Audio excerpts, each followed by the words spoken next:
Welcome back to the Vike Nite podcast, the place to get reviews, recaps, roster news, and our takes on our favorite team, the Minnesota Vikings. Skol, baby! Skol. I am wearing my Thielen jersey today in honor of our roster news. The vibes in Viking land are high, okay? The regular season is on deck. Justin Jefferson has been seen at the Minnesota State Fair. J.J. McCarthy's about to be a dad and a starting quarterback in the NFL. Daddy. Adam Thielen's here. We'll get to that. I wholeheartedly believe no other fan base in the NFL has it better than us. Would it be the Packers fans who are now getting to cheer for Micah Parsons? No. No. Would it be Lions fans who now have Aiden Hutchinson back? No. No. Or would it be the Bears with Caleb Williams, who actually wishes he were a Viking?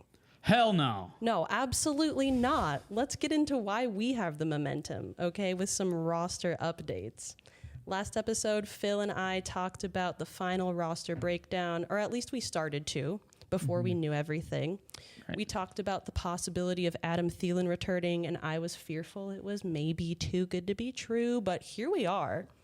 In an anticipated trade, the two-time Pro Bowler with the third-time most all-time catches and fourth most all-time receiving yards in Viking history, Minnesota Vikings legend and hometown hero Adam Thielen is back. The Vikings received a conditional 2026 seventh-round pick, potentially becoming a 2026 sixth-rounder, and a 2027 fifth-round pick, while the Panthers received a 2026 fifth-round pick and a 2027 fourth-round pick. Trade also facilitated by Thielen taking a bit of a pay cut, a $2 million pay cut. Clearly, he is excited to be back in Minnesota. It's worth it to him to finish his career here. There's just so much support and excitement from all of the Minnesota communities, sports fans, Twin Cities business. Like, I could go on and on about the support for Adam Thielen.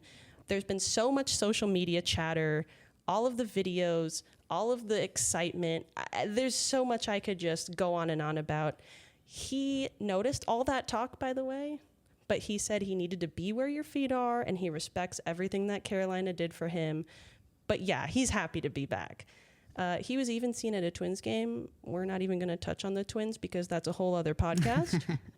But speaking with reporters last Thursday, he said he found out that Wednesday morning. And he didn't think it was possible. He thought he would only be able to come back as a player for a one-day contract before retirement. And He said he's looking forward to taking advantage of every second he has back. And I don't know, I'm excited for us. We'll be attending not only J.J. McCarthy's first regular season game, but also the return of Adam Thielen, and I'm hyped for that. The crowd's going to go wild. Sunday Night Football. Vikings, please hear my plea to have J.J. McCarthy run out with an American flag, right? I feel like he has to. Okay. I hope so. Right, get him out Purple there. lights, the whole Hopefully thing. he doesn't tear his ACL. I shouldn't even say that. 3 saps into the... I can't even get my words out I'm fully. sorry. I'm I so shouldn't excited. have said it. I'll knock on some wood here. He's good. He's Iron Man. He's good. We're good. No, yeah, I'm so excited, guys. KOC said this is a perfect fit and a great story for him. And then we've got Jalen Naylor. Update on his hand. Things are looking good. Jeremy Fowler even reported here that the Vikings are looking forward to him coming back week 1, actually, and they envision a key role for him. So we should be ready to roll with Naylor, Thielen, and, of course, Justin Jefferson. There's some rumors on Naylor in the preseason. He was having some problems with drops before the hand injury came to light. And hopefully with that hand injury being just fine is what we hear, he starts catching balls again because he was really solid last year. Maybe that was just the problem all along. You just need to rest up that hand a little bit. Absolutely. We also have 7 undrafted free agents on the final roster. That, of course, includes Brosmer, offensive lineman Joe Huber, and tight end Ben Eurosek, do we know? I think it's been Eurosek. Eurosek. I believe. All right, that's exciting. Phil will get into that. And then we have Anthony Barr signing a one-day contract with Minnesota to retire as a Viking because he says, quote, "I am a Viking." And I see a Gjallarhorn contender there. Oh, yeah. I didn't even think about that. I don't know, fun tidbit there. But it's been so cool to see him back with Kendrick, Sendejo, Audie Cole. Right, yeah. I haven't got to watch the presser yet, but loved Anthony Barr. I mean, yeah, he was kind of, what should I say, like up and down in terms of how people viewed him, you know, over the years. Mm-hmm. He's kind of a consistent part of that Zimmer defense, but, you know, wish all the best to Anthony Barr, his retirement. He had some great moments as a Viking, really electric stuff. I think back to his rookie year, him turning that fumble into a fumble recovery for touchdown for the win in overtime. Always remember some great times with Anthony Barr. Absolutely. Obliterating Aaron Rodgers' collarbone. His collarbone, yep, that's right. That was a clean tackle. Clean tackle, by the way. I have to say that. Well, like I mentioned, a really fun aspect of the final team is the undrafted free agents, which the Vikings have a really great history with. What's really cool when looking at this, Phil? Well, I think you're seeing a lot of media people right now saying it's kind of crazy how we have 7 UDFAs making our initial 53.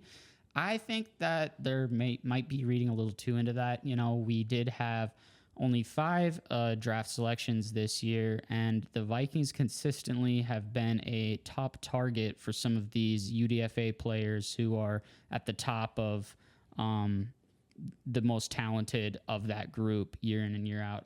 I think the grades from the Vikings facility overall and the trainers and whatnot just makes it a very appealing destination for players. And I think that's why, you know, you're seeing so many UDFAs on this roster is because there's a lot of good players that want to come here that don't end up getting drafted. And yeah, I think we got a lot of good ones this year. Kwesi's kind of been the king of getting good guys over here that don't make the NFL draft. So it's exciting, I think. And we're talking about household names here coming out of UDFA classes. I'm thinking guys like CJ Ham, Adam Thielen, Marcus Sherrills. We've had some Ivan Pace on the current roster. We've had some great UDFAs over the years. If you can capitalize on those undrafted guys and really find quality starters, you're not only saving yourself money on the salary cap, but you're building a really solid roster as well. So excited to see how these 7 guys pan out. I mean, they obviously made the roster for a region, so let's see what they can do. Absolutely. Yeah, and now that we do know that current 53-man roster, let's start by breaking down each area of the team. So we have 3 quarterbacks, one of which we've been waiting a year to see play again. Another being a journeyman quarterback who helped lead the Eagles to a 2018 Super Bowl. Mm-hmm. Another one being an undrafted free agent, like we mentioned. Phil, break down this group. Okay, so obviously the big name is Jonathan James McCarthy coming in to start his first full year with the Vikings. Think there's a lot of exciting things to look forward to from the Michigan man. You know, they have his lines pretty high right now. I mean, seemingly Vegas is expecting a lot of him in this offense with Kevin O'Connell. He did have a year to kind of sit back, study the playbook, look around at different defenses and whatnot. I think, you know, there isn't a whole lot more to be said about McCarthy, and that I'm expecting a great year from him. He has a great supporting cast around him. I'm hoping he can stay healthy, you know. Seemingly every time I talk to a Packers fan, they bring up, oh, he had a second surgery or something on his knee, which I think was overblown last year. I think he is fully healthy right now. He's ready to go.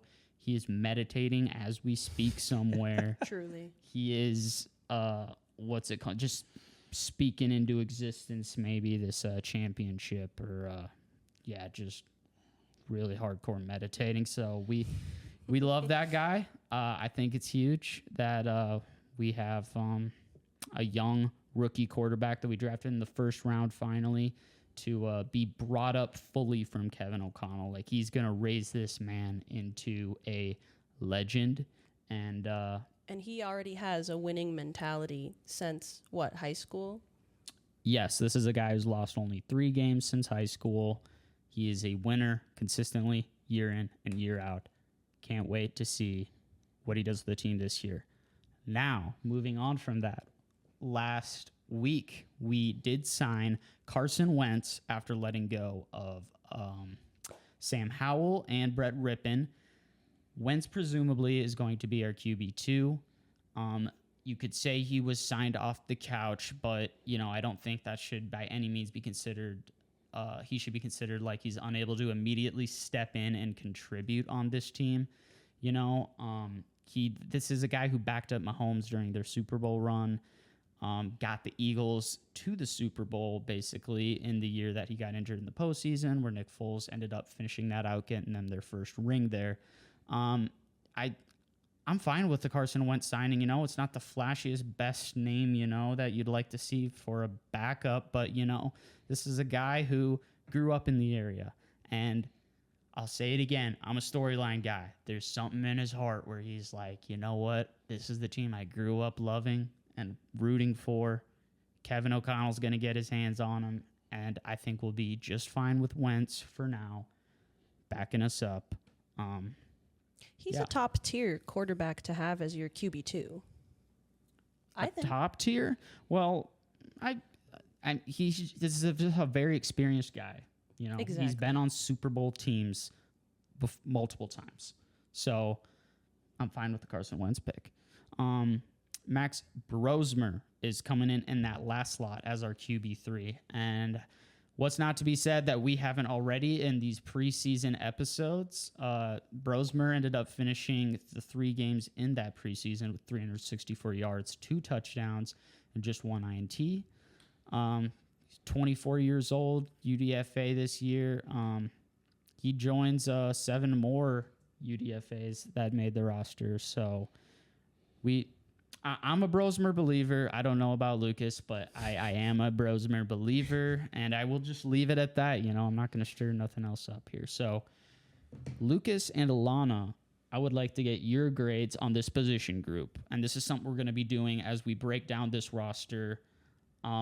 The person that's explaining the positional group will not be giving their grade, but as you'll see, the other 2 will be providing a grade. So, yeah, we'll start thanks, with Lucas Phil. here.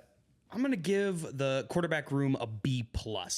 Okay. And the reason I do that, we can't give them an A yet, not having watched J.J. McCarthy take an NFL snap yet. I'm so excited to see it, but we just haven't seen it yet.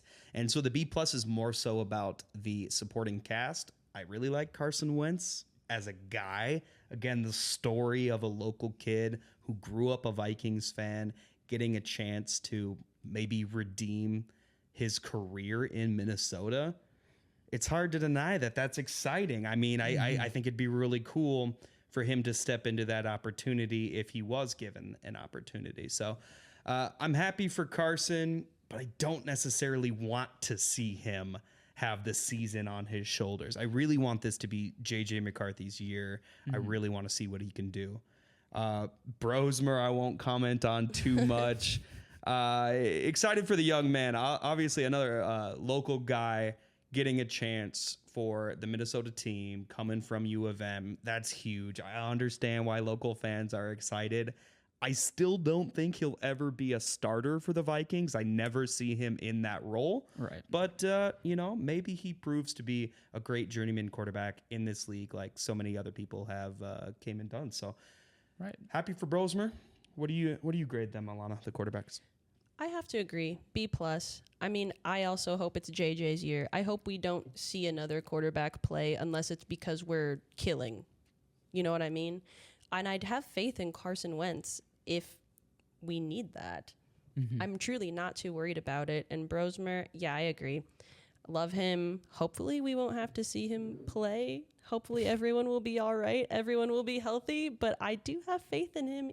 If we need him, he is there. So, agree. I can't give it an A yet. Just real quick, even if we just need a guy to come in for a series and just dink and dunk kind of like Nick Mullins did, if we can have competent play from there, I think we're going to be fine with Carson Wentz. And he's a good guy to do something like that. So yeah, for sure. Can't give it an A yet. We haven't seen it. The whole room improves under Kevin O'Connell. He's been known as this quarterback whisperer. He's the one that you want being the leader of your team. So I think it's a really exciting possibility to have Kevin O'Connell get his hands on these guys and see how he can improve their game. I think Carson Wentz could definitely benefit from some coaching from Kevin O'Connell. So we'll see what that looks like.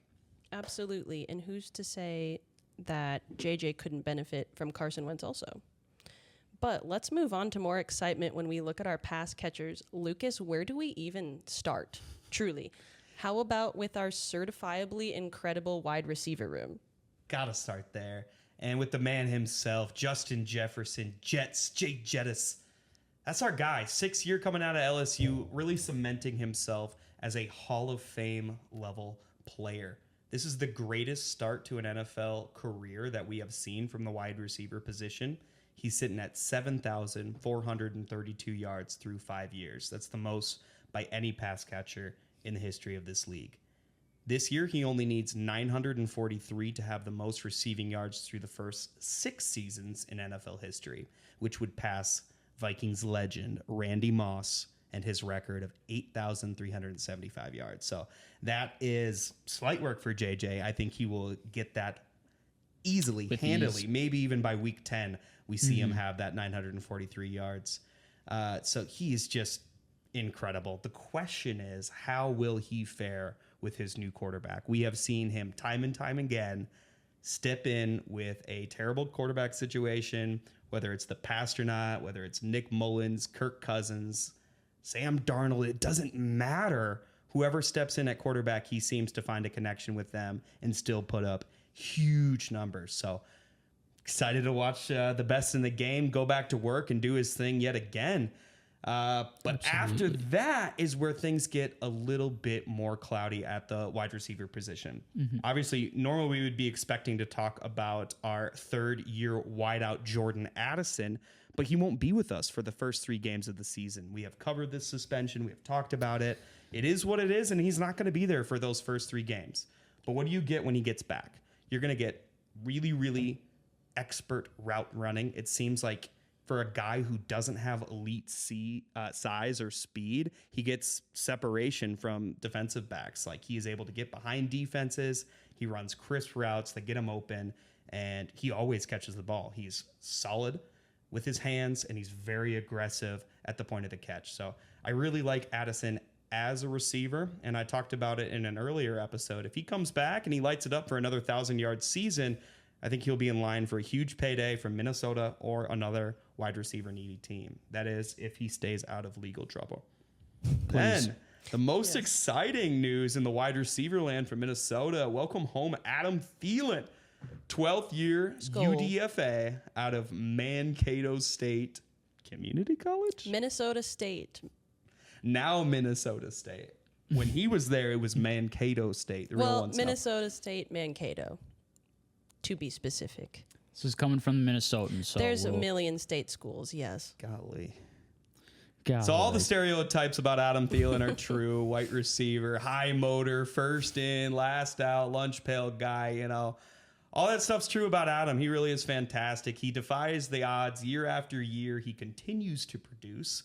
Over his 12-year career, we have seen him put up 7 seasons with at least 700 receiving yards, including 2 years in his prime when he was with Diggs, putting up over 1,200 yards.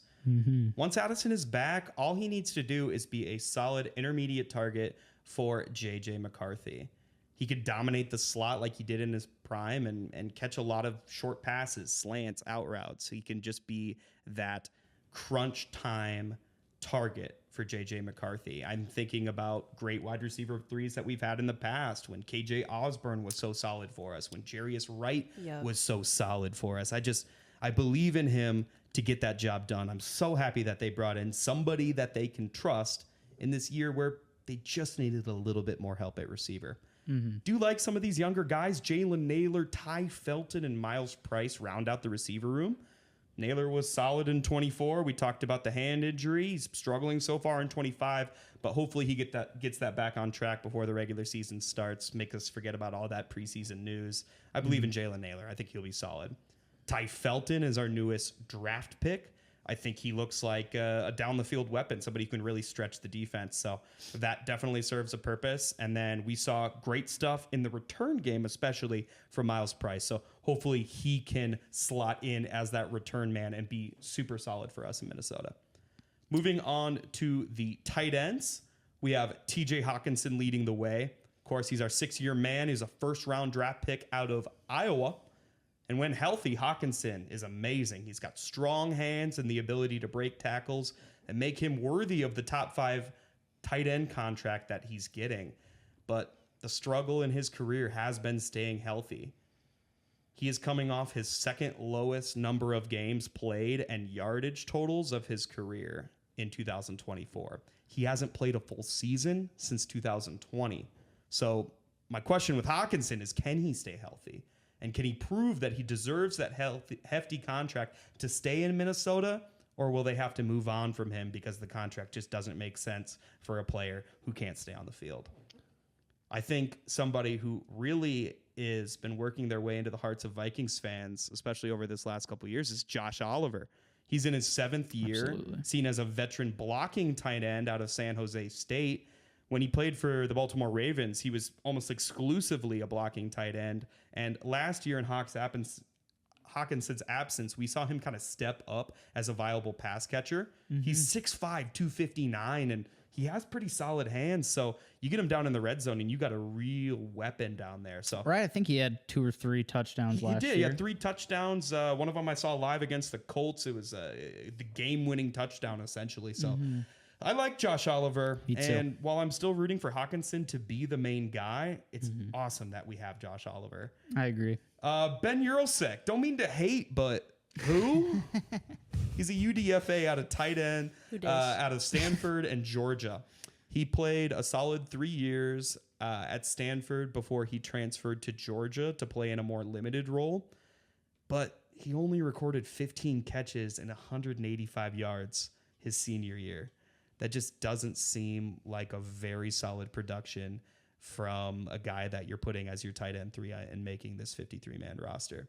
So it's tough to say what we're going to see out of Urosek. Hopefully, Hawk and Oliver can stay healthy so we don't have to watch this Urosek guy. But right, we do kind of miss Johnny Munt. Yeah, there's always Yeah. that tight end 3 that is going to get in for some crazy touchdown when you least expect it. So maybe that is we'll my see bold the prediction. Ben Urosek touchdown. My bold prediction is Urosek will catch a 1-yard touchdown pass off a play action on the goal line in a 3 tight end set. And as a add-on to this prediction, that will spoil a parlay that Phil and I are only one leg away from hitting. So that is my prediction for Urosek. We'll see how he does. How would you guys grade out these pass catchers, the wide receivers and the tight ends? Okay, so my grade, it's pretty easy for me. I'm giving this a solid A. Just solid A, not A+, not A-, but we're sticking right in the A range. I think the addition of Thielen bolsters this squad significantly, as I covered kind of last week, hoping that he would get here. Well, now that he's here, we know for a fact that he's going to be a piece that's going to step in and contribute immediately. And as I was saying last week, I think that once Addison comes back in week 4, he's going to be in this offense. I believe he's going to be an elite wide receiver 3 in terms of when we are getting into the red zone and whatnot. I think he's going to be a fantastic red zone target for us and for JJ, who he's practiced with for the last 2 off seasons. So I love our pass catchers. I'm thinking how Hawkinson's going to bounce back this year. We do have a pretty good, I feel like, health training staff room that gets people 100% and whatnot. And so I think he's going to have a great year. I do. And as we'll talk about later, I do have him locked into a few seasonal bets. But Hawkinson's going to have a good year. Addison's return, what do I have here? Addison's return will prove legendary in week 4 when we annihilate Pittsburgh. Yeah, I think he's going to step in. He's going to have... Here's my big, bold prediction. I'm going to give Jordan Addison... He's going to go for 150. Over 150 yards week 4. Love to see it. Against Pittsburgh. He did play his senior season at Pitt. so he has fans there, and I know they would love to see him. Or Absolutely.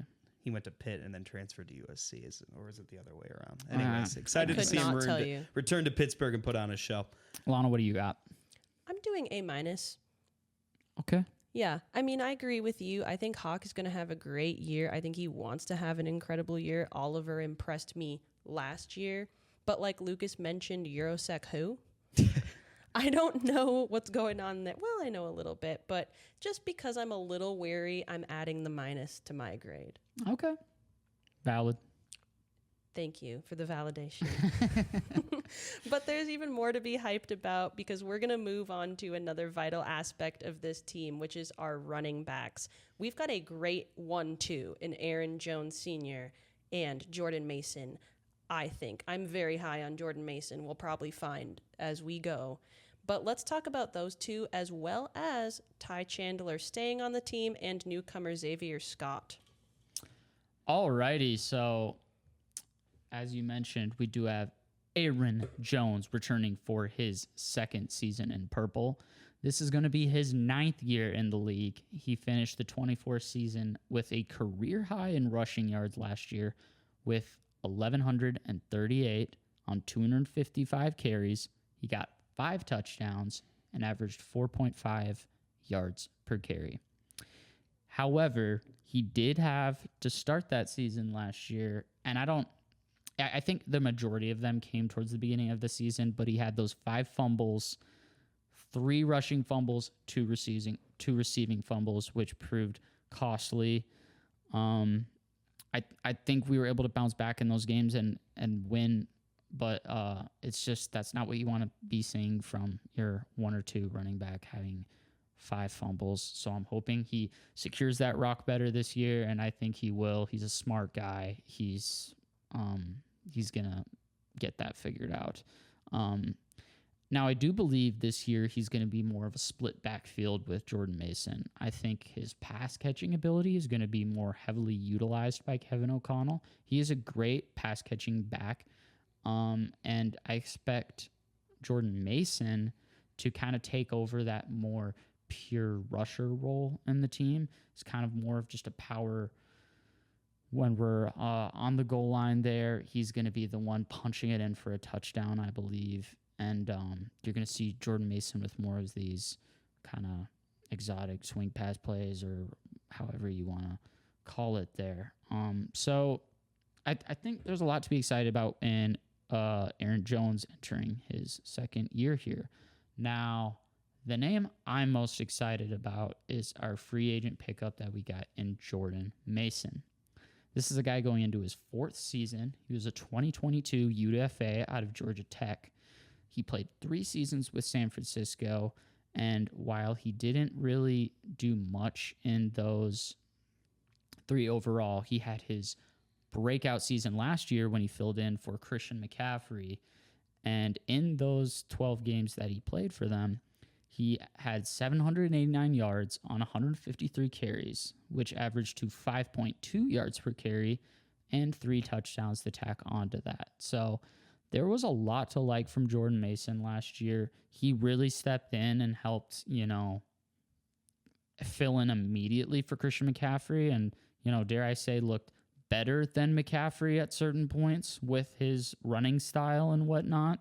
I'm huge on Jordan Mason this year, and I think he's going to have more yardage overall than Aaron Jones when it's said and done. And while it might be a split backfield to start the season, I think you might see him have even more snaps when we get to the latter half of the year, with him just being a younger player and, Aaron Jones entering his 9th season. So that is Jordan Mason. A lot to like there. Now, right behind them, we have Ty Chandler. Now, this is a guy that I think not a whole lot of people expected him to still be here on this roster at this point. This is his 4th season with the Vikings, and he's one of the only players remaining from that infamous 2022 draft class.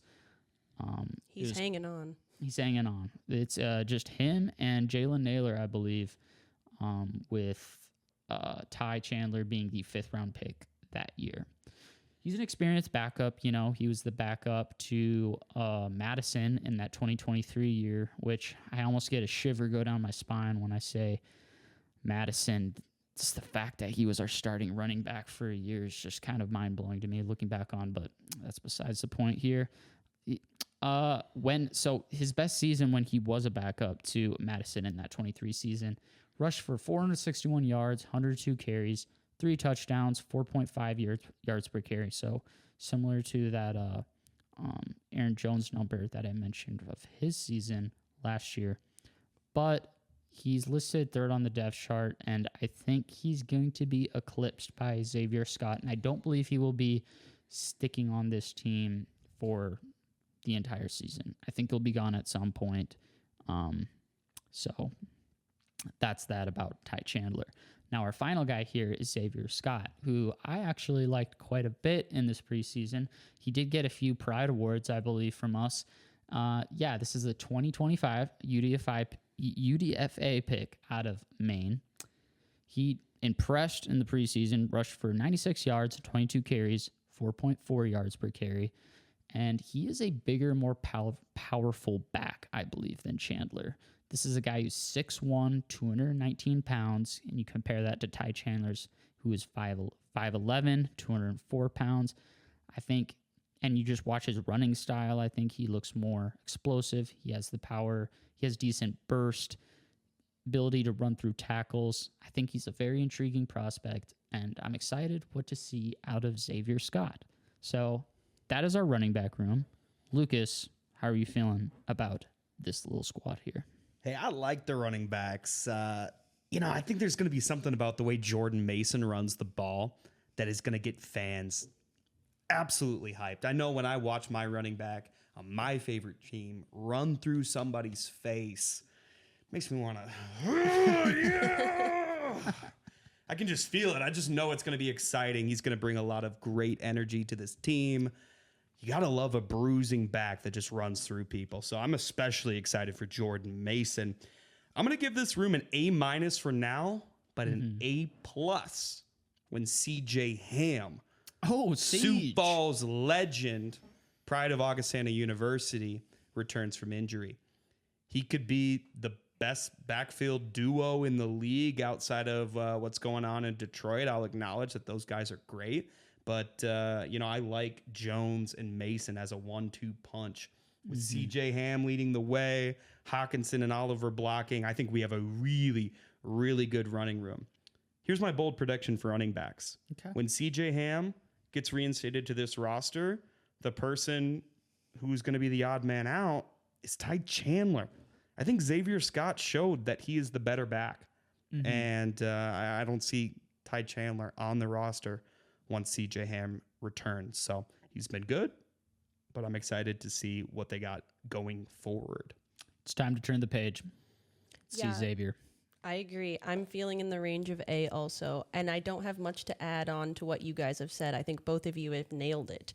I feel like we'll be in the range of A if Jordan Mason and Aaron Jones split as much as I anticipate. Honestly, if Jordan Mason wasn't part of this, I would give it more of like a B+. B, just because I'm fearful. I think it goes down drastically without Mason. Yeah, no, for sure.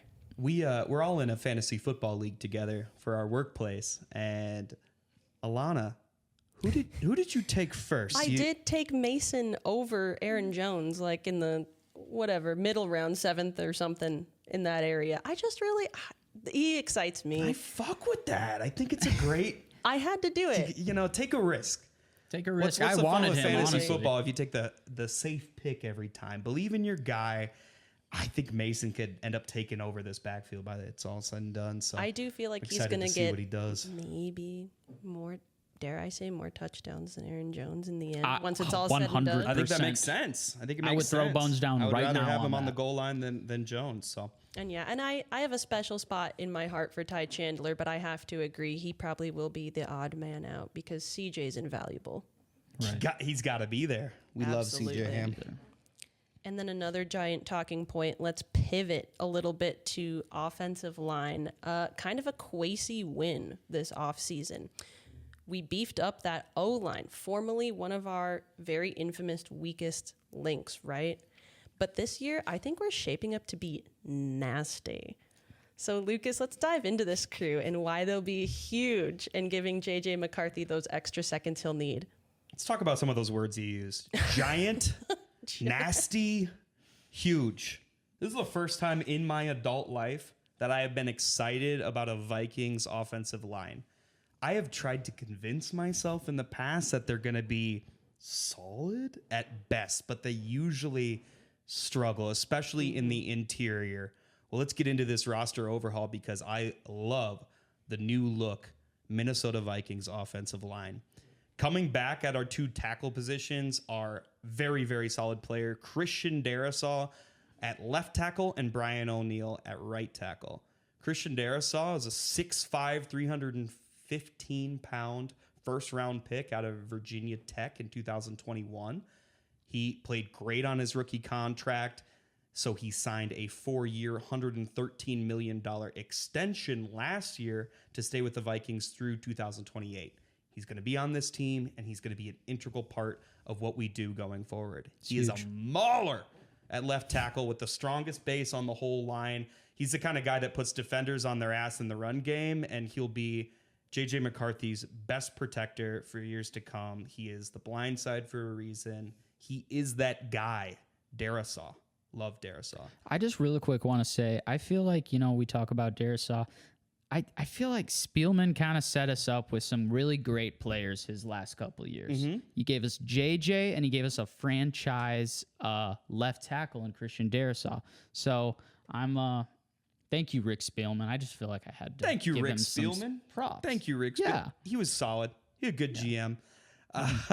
He also drafted Brian O'Neill, 6'7", 310-pound veteran tackle out of Pitt going into his 8th year, all of them for the Vikings. He feels like the vocal leader of the group. He's the one who's not afraid to yell at his teammates to bring them up to a higher level. He really fires his guys up and gets them going. Not only a leader with his play, but seems like an outspoken guy as well. One of the first guys to hype up the entire team. Love the leadership from Brian O'Neill as he really steps into his veteran role. Mm-hmm. He's made 2 Pro Bowls with the Vikings already, and it feels like there is more to come if this is going to be a special event where we have several seasons where the Vikings are going to be really, really solid. So, with Brian O'Neill at the helm, I feel like we could be looking at a future Vikings Ring of Honor member if this team is what we think they're going to be over the next couple of years. So I can see that's that. a good for call. sure. I can see that. We knew last year that Darrisaw and O'Neill were integral parts of this team and that they were going to be here to stay. So that's not even really the news. The news is on the inside, the 3 guys that they brought in. First off, at left guard, we got Will Fries. This guy's a monster, 6'6", 305. He was a 7th-round pick from Penn State to the Colts in 2021. And from the week 10 point of his rookie year up until week 4 when he fractured his tibia, he played every single game for the Colts. He was super solid for them. Mm-hmm. And now that he's fully healthy, the Vikings are hoping that they can have a solid guard for their future. So they signed him to a 5-year, $88 million contract. If you looked out there at the big name contracts at guard, this is a bargain. So hopefully Will Fries can pan out on that potential. One guy that we know is going to be super solid because he's been doing it for years is new free agent signing center Ryan Kelly. Also huge. A big boy, 6'4", 307, first-round pick from Alabama back in the day. He won 3 national championships for them and also won the Remington Award for the best center in the nation. This guy's legit. 4-time Pro Bowler, a stud player, and a genuine leader of men. He's a good guy. Feel like definitely going to come in and do great things for this community. Probably a Walter Payton Man of the Year candidate. Ryan Kelly's a good dude and an even better player. So I'm so excited that he's our center. I'm glad that he actually has size and that he's not going to get pushed around by some of these monsters that we have to go in against on that interior D line. I don't think he's going to be getting pancaked 8 times a year, like and in the we've most been watching embarrassing it. fashion. Pat Elflein, Garrett Bradbury. These guys just kind of got ran through. And so, while they were great run blockers and super athletic centers, Ryan Kelly is that, but he also can hold his own in pass protection too. Mm-hmm. The most unknown of our offensive line is going to be right guard Donovan Jackson. Mm-hmm. He does have some great pedigree, though. We're talking a 6'4", 315-pound first-round pick, our first-round pick this year, out of Ohio State University. During Ohio State's run to a national championship last year, Donovan Jackson was challenged to go play tackle after their tackle went down, and he went and filled in seamlessly, even going up against Penn State's Abdul Carter in his first game as a tackle and not allowing a sack. So whether he has to play guard or if he's going to be our backup tackle, I believe in the development of Donovan Jackson. So while he may not be the greatest offensive lineman for us this year, look for him to develop and grow under all of these amazing veteran players that are going to be so solid for him. Being surrounded by that supporting cast, I just feel like he is looking really, really good to develop as a great lineman for years to come for the Vikings. I'm with you. The backups are highlighted by former Viking starter Blake Brandel. He has, on several occasions before he was a starter, filled in as a 6 offensive lineman in big sets like goal line packages. So maybe Brandel sees the field a lot this year in that kind of role. Other guys include Walter Rouse. We know he's a mauler, just a monster. Michael Jurgens was on the team last year. Justin School and Joe Huber are new this year, UDFAs. Rouse and Jurgens both saw some time as backups and playing special teams last year. So I feel like 1 or 2 injuries happen, I feel like you can plug in Donovan Jackson maybe if one of the tackles goes down, and then you could just put in Blake Brandel. If you have a guy going down on the interior, I like Michael Jurgens. He could play center. He's solid. So really like this O-line and really hope it pans out on the potential. They're great on paper, but how do they do on the field? What do you guys think? How would you grade them? Yeah, not really much to add other than I'm giving it an A+. This is my only A+ position group on our team right here. I think, it's just so refreshing to finally have an offensive line that you can feel comfortable about on this team. As I have in here, it's like I think the starters have the potential to be the best overall offensive line in the NFL. We have plenty of competent backups as well. So I'm very excited to see not just what this is going to be able to do for McCarthy, but also what it's going to do for our running game, having these guys in there in sync. It's going to be a thing to behold, I think. We're going to see a lot of great production due to what you see up front with these big dudes.